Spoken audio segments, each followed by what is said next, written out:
A ver, vea, yo tengo una propuesta, o mejor dicho, un pensamiento que sé que es atravesado y que es de difícil, pues, aceptación por muchas gentes. Yo siempre me pregunto qué tan víctimas son las víctimas, ¿ya?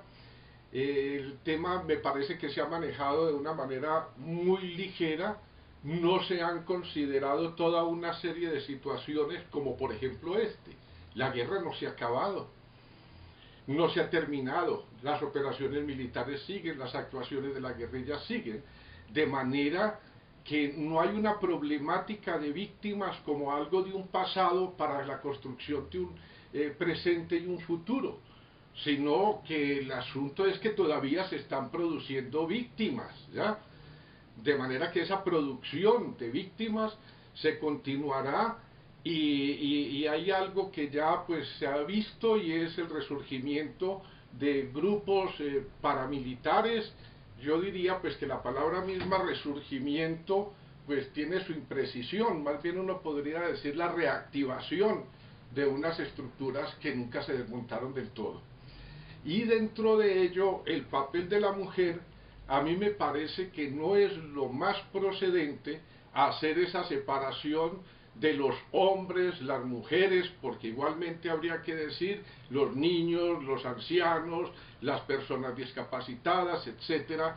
Y yo diría, hay que tener una comprensión global, ya integral de la problemática de las víctimas, pero una vez efectivamente se termine el conflicto y se diga, ya no se están produciendo más víctimas. Lo otro en relación a la mujer, en lo que yo he conocido en mis 70 años de vida, pues he encontrado mujeres en pie de igualdad que los hombres en el ámbito de la guerra, ¿ya?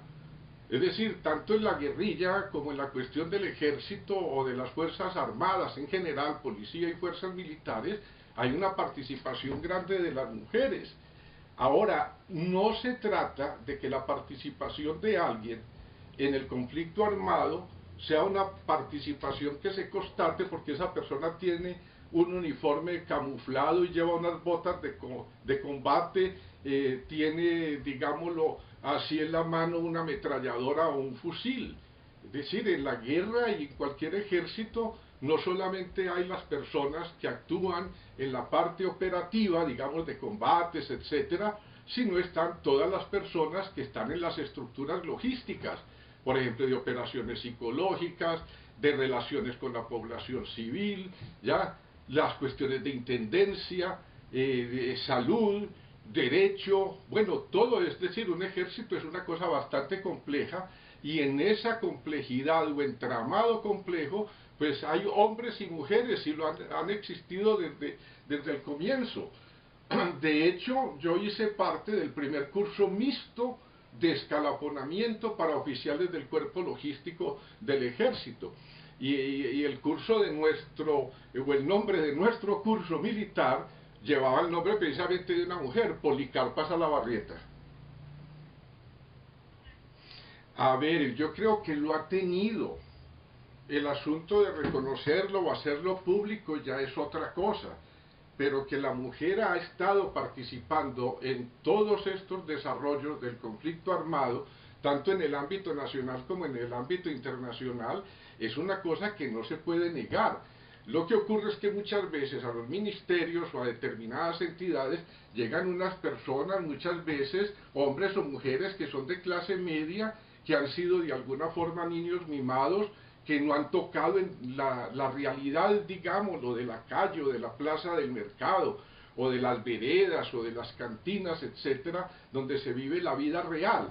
Entonces se hacen a una serie de ideas románticas y se inventan inclusive categorías como ha sido lo de los feminicidios, etcétera, ya, y se plantean unas condiciones donde se olvida que la problemática de la explotación y de la enajenación del ser humano no es una cuestión simplemente de género. Indiscutiblemente entre hombres y mujeres hay felizmente muchas diferencias, pero hay algunas que están relacionadas con la vida social, con la vida práctica y el ejercicio de profesiones, dentro de ellos las profesiones relacionadas con la guerra, que cogen por igual a hombres y mujeres. Ujú. A ver, vea, yo quisiera en esto ser muy preciso, tan preciso como sea posible. Yo creo que en La Habana no se va a resolver el problema de una convivencia pacífica entre los colombianos.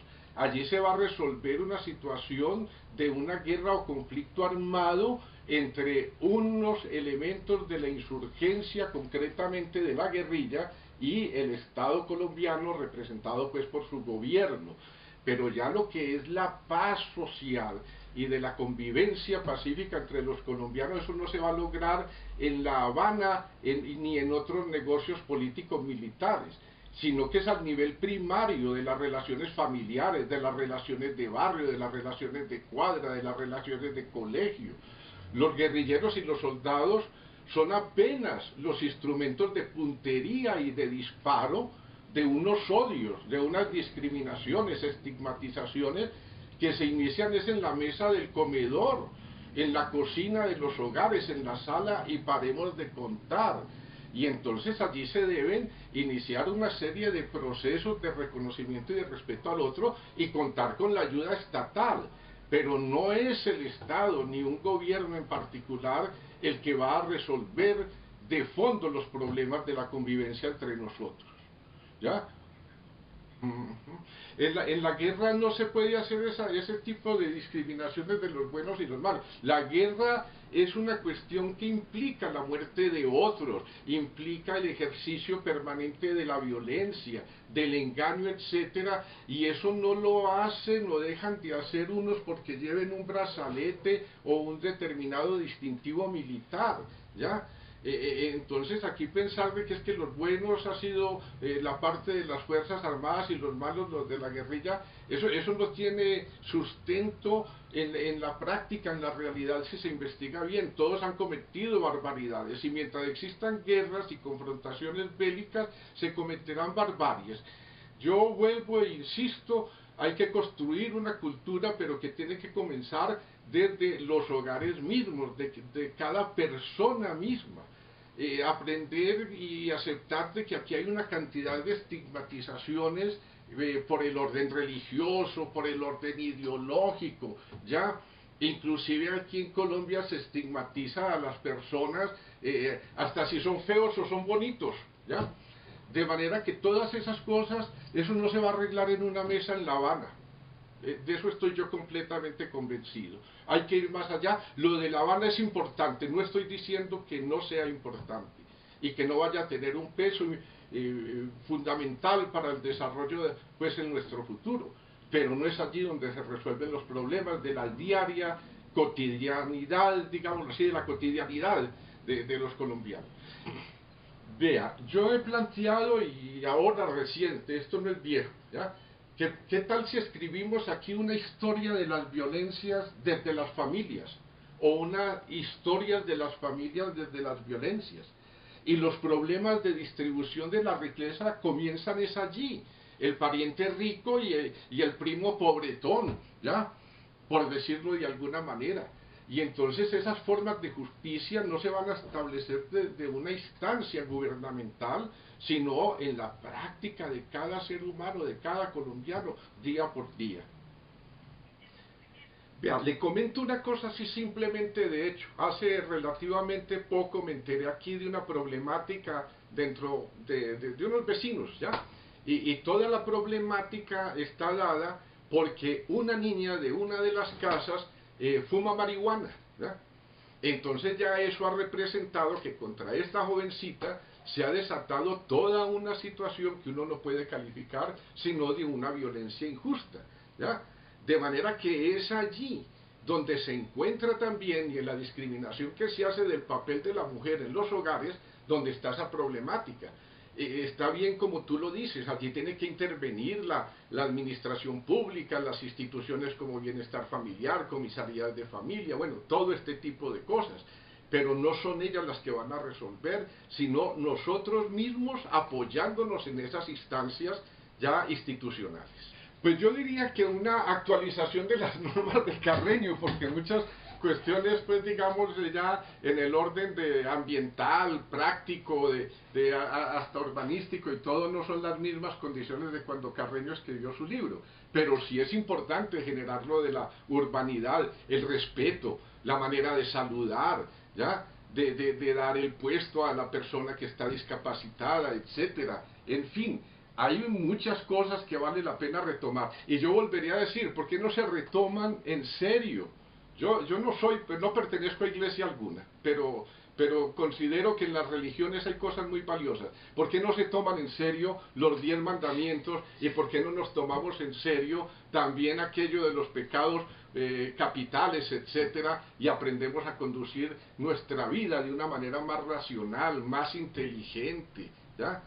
Y todos podríamos ser un poquitico más felices, felicidades absolutas, pues bueno, no sé si eso exista, pero sí puede sentirse uno bien y satisfecho, pese todas las circunstancias difíciles y dramas que se presentan.